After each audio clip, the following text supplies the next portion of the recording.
Good evening, it is 5 p.m. and this is Today in YGK on CFRC 101.9 FM, broadcasting from Lower Carruthers Hall on Queen's Campus in Kingston, Ontario. Today in YGK is brought to you by your CFRC News Collective, Ara Macaulay, Jesse Bell, and Jenny Hinch. CFRC's news programming is made possible by the generous support of the Community Radio Fund of Canada, the Local Journalism Initiative, Queen's University Career Services, and for our podcasts, Smith Engineering at Queen's University. I'm CFRC's broadcast journalist Ara Macaulay, and here are your local news headlines. The City of Kingston is moving forward with a proposal to endorse a Public Municipal Service Corporation, MSC, for water and wastewater. The vote at June 16th's council meeting came after a lengthy discussion between councillors and staff, which saw numerous delegations appearing at the start of the evening to express their concerns about the project. The report noted that the City of Kingston, like other municipalities in Ontario, has been trying to address a backlog of infrastructure repairs while also planning for infrastructure expansion to meet the needs of a growing population. Mayor Patterson had this to say. The Association of Municipalities in Ontario is not against MSCs. I know this because I have served on the board of this organization for a number of years. They are actively encouraging municipalities to look at this model with caveats, many of the caveats that we're talking about tonight. And you know why? Because guess what? Kingston is not the only city in the province that is trying to figure out how to deal with the financial challenges in front of us. Delegates shared their concerns, including opinions that the report was biased in favor of an MSC model. Good evening, Mayor and Councillors. My name is David McDonald, and I'm here tonight to share my concerns with the proposed MSC for water and wastewater services. By way of background, I have spent 30 years studying public services and public financing as the director of an international research consortium. I've worked with governments and public institutions in more than 50 countries on questions of infrastructure, municipal finance, and service delivery. I begin with this because I want to make one thing very clear. I am not opposed to the idea of a municipal services corporation. There's nothing inherently good or bad about municipal corporations. Success depends entirely on the details: governance, accountability, financing, transparency, and public oversight. At its core, this decision is presented as a financial one. Yet many of the most important financial assumptions are either unexplained, underexplained, or framed in a way that favors the MSC model over the current Utilities Kingston model. Other concerns arose around governance, something that came up repeatedly in Council's questions to staff, with some citing issues identified with existing structures at Utilities Kingston. Can you highlight some of the issues that you see currently with the governance structure of Utilities Kingston, and what you think may happen with the governance structure for an MSC? Yeah, the proposal is quite weak on the governance side, I think intentionally so, saying, look, we need to look more at governance, but what is there very distinctly removes decisions from council members around borrowing and investments, major expenditures. The only real veto, if you will, that council would have is on water rates.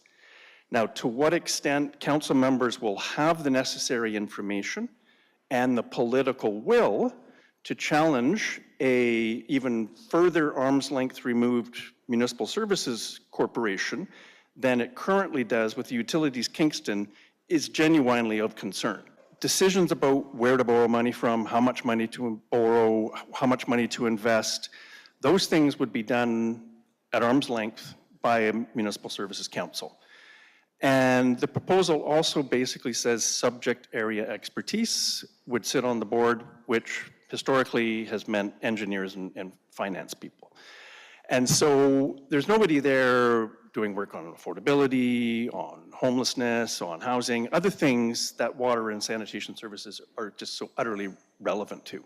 If we stay with the current Utilities Kingston model, are there things that we could do to improve the governance there as well? Utilities Kingston is a remarkable entity.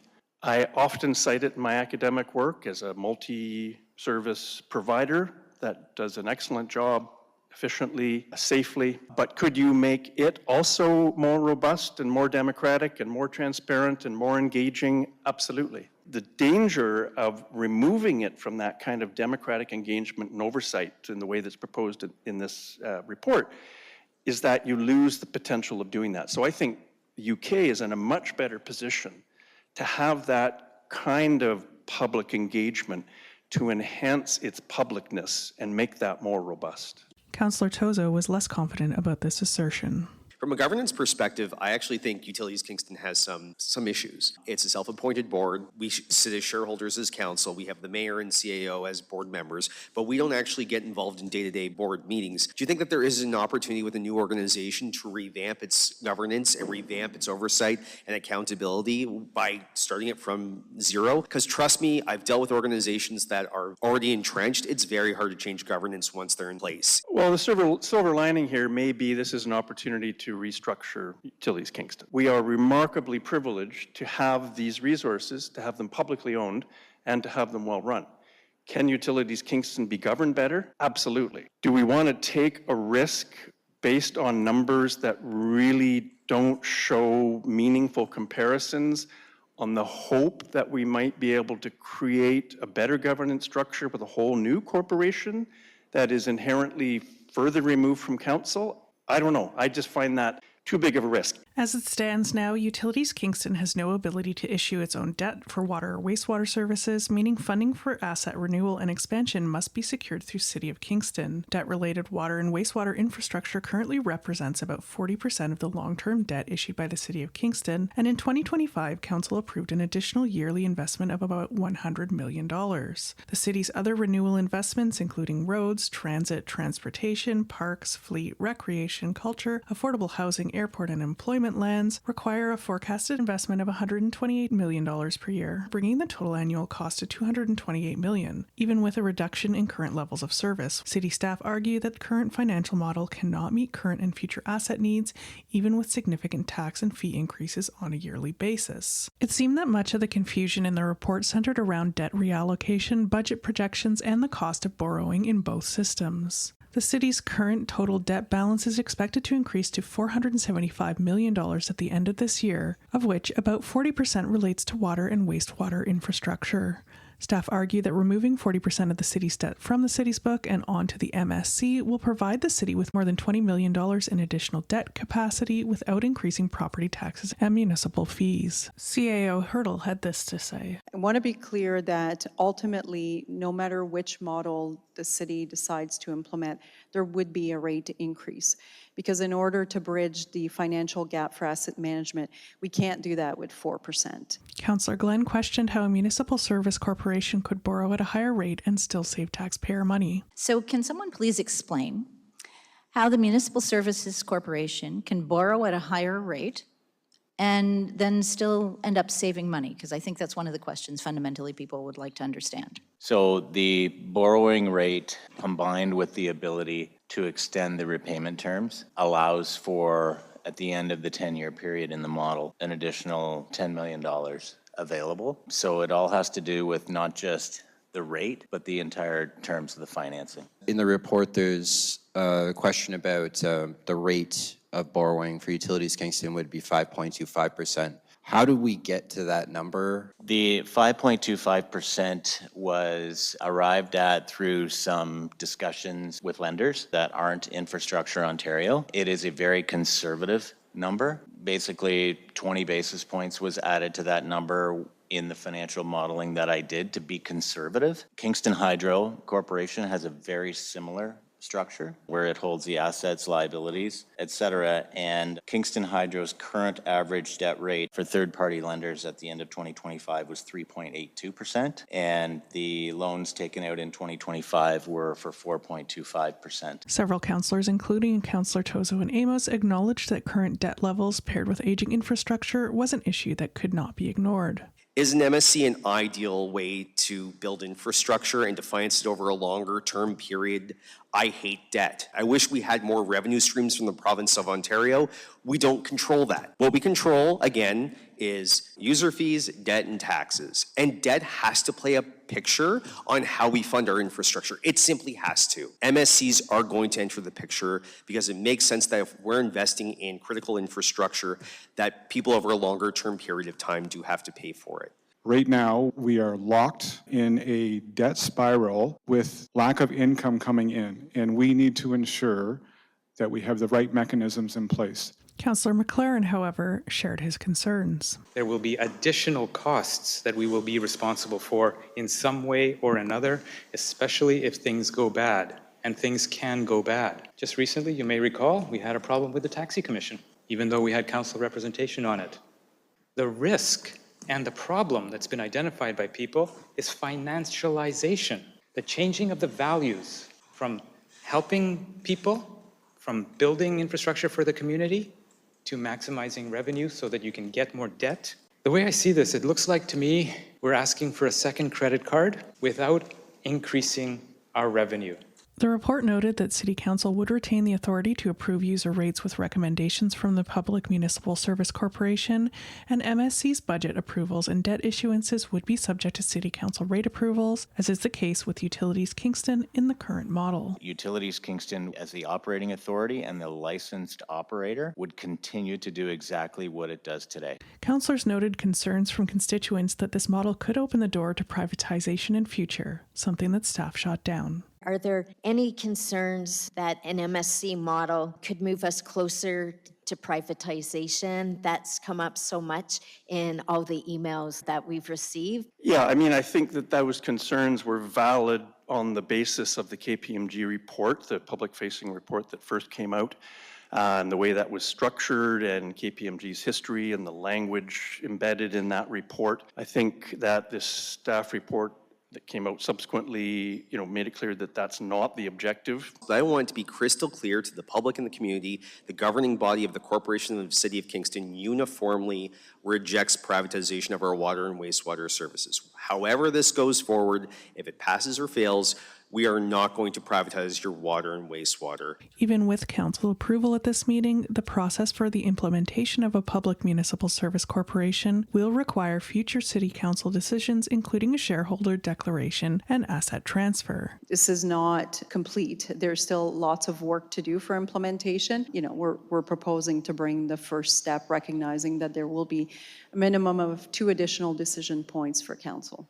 The KPMG business case for the Municipal Service Corporation was posted on the Get Involved Kingston website on December 4th, 2025. Community members were invited to read the report, which outlined the proposal, details on the proposed government structure, financial considerations, and an overview of an implementation plan. Visitors were then invited to complete a short survey to provide feedback and ask questions, or to submit feedback offline and via email. The survey ran until January 19th, 2026, and showed that 70% of respondents were not supportive of the proposed public MSC. Delegates complained that the city buried the MSC's public engagement period by running it over the holidays when civic engagement was likely to be low. Christine Sipnowicz, Chair of the Coalition of Kingston Communities. Utilities Kingston and city staff decided to pursue the MSC more than 2 years ago in March 2024. It wasn't until December 2025 that the city issued a public release. The only opportunity for public input was a survey held over the holiday season, which showed 70% of respondents were against the plan. The city held no public meetings, no town halls. Why is this important issue, the stewardship of clean drinking water and the disposal of wastewater, being rushed? Councillor Amos urged his colleagues to take a cautious approach to the decision. We need strong guardrails in place. We need something that keeps everything accountable and 100% transparent for us as council and for public to be aware of it. We are so far behind as a city. It is crushing us in many ways, and we need to further explore what this MSC can do to assist in both avenues. Mayor Patterson had the final word prior to the vote. I think that this is the right approach. We are cautiously endorsing based on the information that we have. If the information changes, we can absolutely change direction here. In the end, the motion passed, carrying by a vote of 8-4.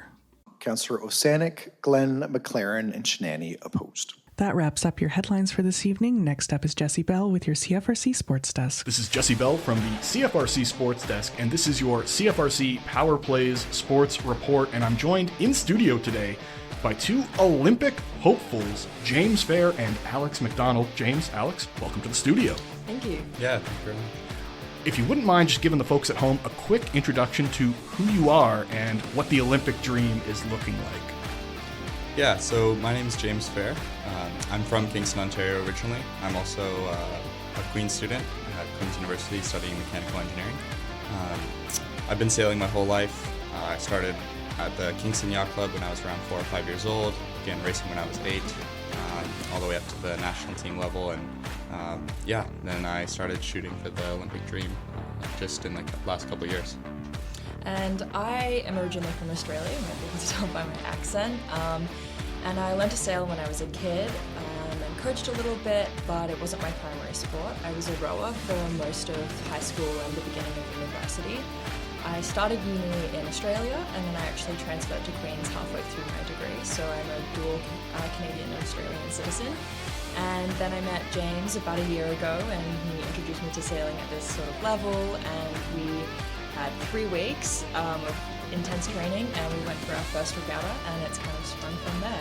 One of the big things we've picked up on is this connection kind of from a younger age with the water, with sailing. Was it something that came from the parents? Was there always kind of a natural attraction for it? I guess the big question is, what drew you guys to the world of sailing? For me, it was definitely my dad. So my dad is an avid sailor since he was pretty young as well. He's podiumed at World Championships multiple times, and so I've always had him as a coach and supporter throughout my life and to look up to. Yeah, and for myself, growing up on the water and doing numerous different water sports, I just love being out there, and coming from a rowing background, you're really pushing yourself hard and, striving for an ambitious goal.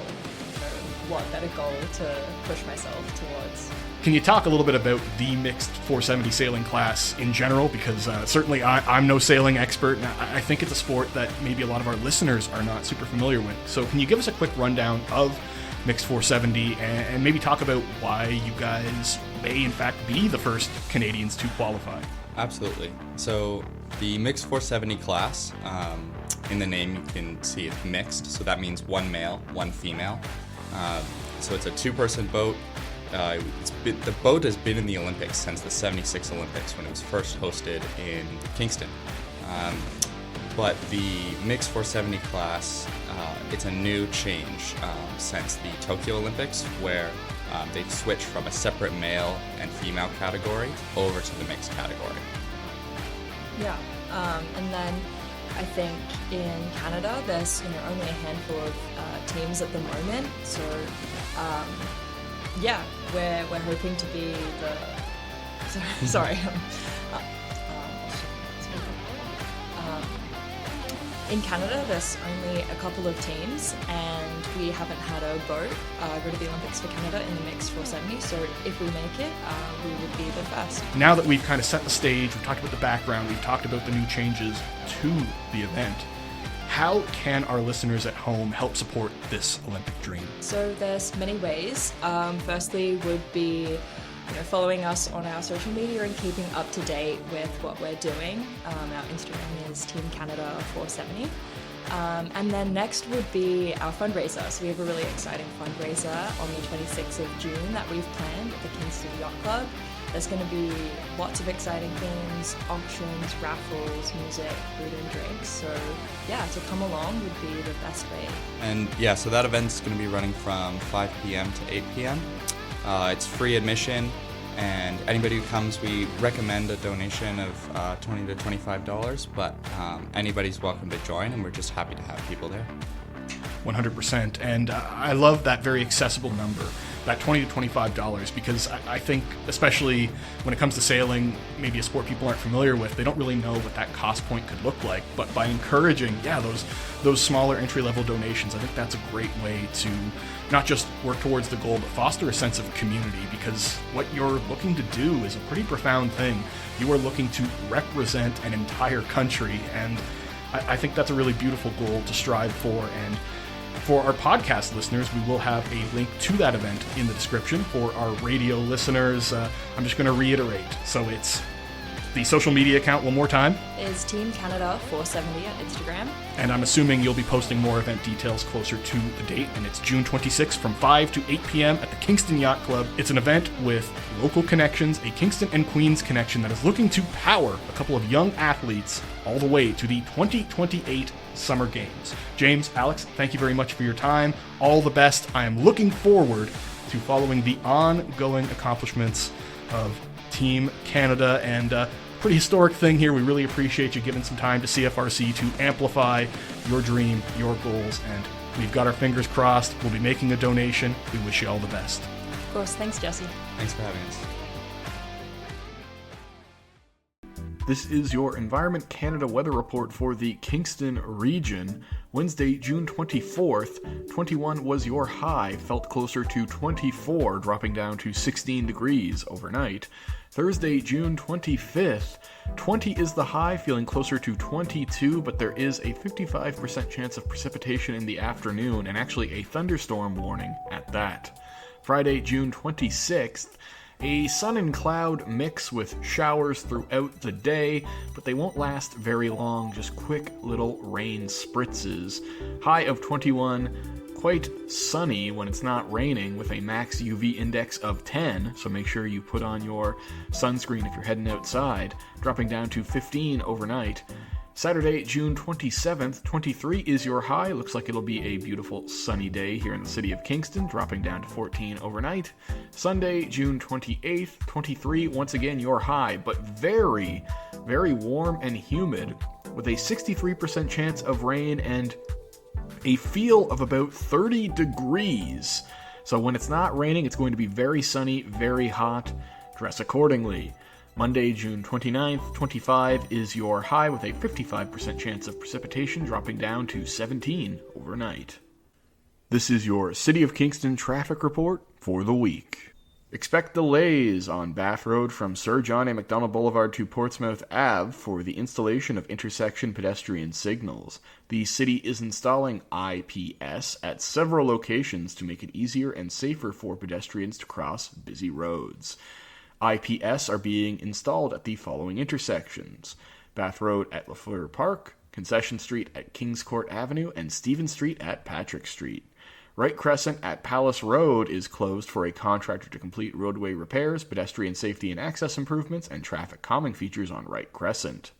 Starting June 15th, Norman Rogers Drive from Sir John A. Macdonald Boulevard to Van Order Drive is closed to through traffic to facilitate roadway rehabilitation and configuration improvements. This work will improve road condition, accessibility, and safety for all road users, including students, families, and local residents. Berry Street to Queen is closed for construction-related activity at 283 Queen Street. Aberdeen Street from Johnson to William is closed to accommodate construction activity and staging.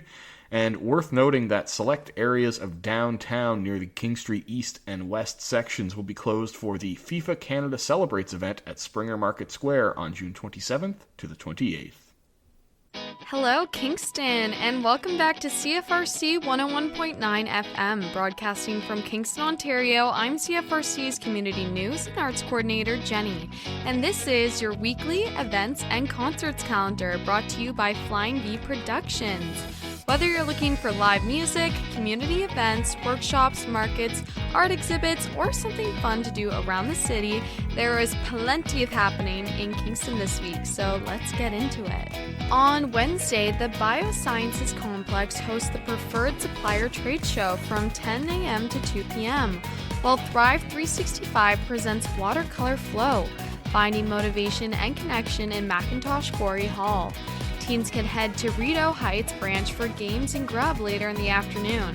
In the evening, you'll find plenty of ways to get involved around the city, including board game night at the Legion, karaoke at Timeout Bar, music trivia at Riverhead Brewing, and euchre night at La Vida Bistro. Live music includes Carson Cameron at Bank Gastro Bar, Sean McCollin at the Cove Inn, Ruben de Groot as part of the Soundwaves concert series at Spicer's Dockside Grill, and open mic night at Hotel Wolf Island. Thursday starts with the Kingston Public Market in Springer's Market Square running throughout the day.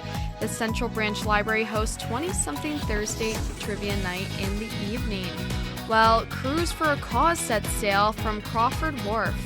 Queen's University's Thrive 365 series also presents Culture in Action, Storytelling, Anxiety, and Resilience with acclaimed author David A. Robinson. Music highlights include Lotus White at the Cove Inn, J.S. Miller on the Helm Dockside Patio, Ted Lalonde at the Timeout Bar, Beats working at the RCHA Club, and the Good Brothers at the Broom Factory. Friday brings a packed lineup of arts, music, and community events. Cultivate Arts Common hosts meditation in the gallery with Jay Baidarthi in the morning, while the Isabel Turner branch celebrates summer with the library after-hours kickoff party for teens. The TED Center also welcomes artist in residence Jarena Lee for a studio exhibition and artist talk. Music fans can check out the opening day of the Power of Positivity Music Festival at Lion Spike Frontenac, while Dev Fest 2026 gets underway, featuring artists including The Trues, the Strumbellas. Other highlights include Elvis Returns at the Sphere, Christopher Jackson at the Caesar Company, Big Smoke Brass at the RCHA Club, and Guilty Pleasures at Time Out Bar. Heading into Saturday, there is no shortage of things to do. The Kingston Public Market returns downtown, while the Sharbot Lake Farmers Market and Live at the Library featuring Zoo Crew offer family-friendly options. Pride Month celebrations continue with books and beans at the Central Branch Library, and the TED Center hosts its art-making workshop, Your Mark Echoing from Within. Music highlights include 2 of the Power of Positivity music festivals featuring Casador, Harm and Ease, and Will and Company, as well as Deaf Fest 2026. You can also catch the BJX Bon Jovi experience at the Sphere, Long Range Hustle and Matt Basnett at the Broom Factory, the Big Fat Horn Band at the RCHA Club, and Ave of Wands at Hotel Wolf Island. Wrapping things up Sunday, the Memorial Center Farmers Market returns from 9 a.m. to 2 p.m., while the Cataraqui Indigenous Market takes place at Confederation Park. If you're looking for something a little different, Puppies and Jazz combine adorable dogs and live music at the Caesar Company. Music lovers can enjoy the final day of the Power of Positivity Festival featuring Rain Madden and Miss Emily.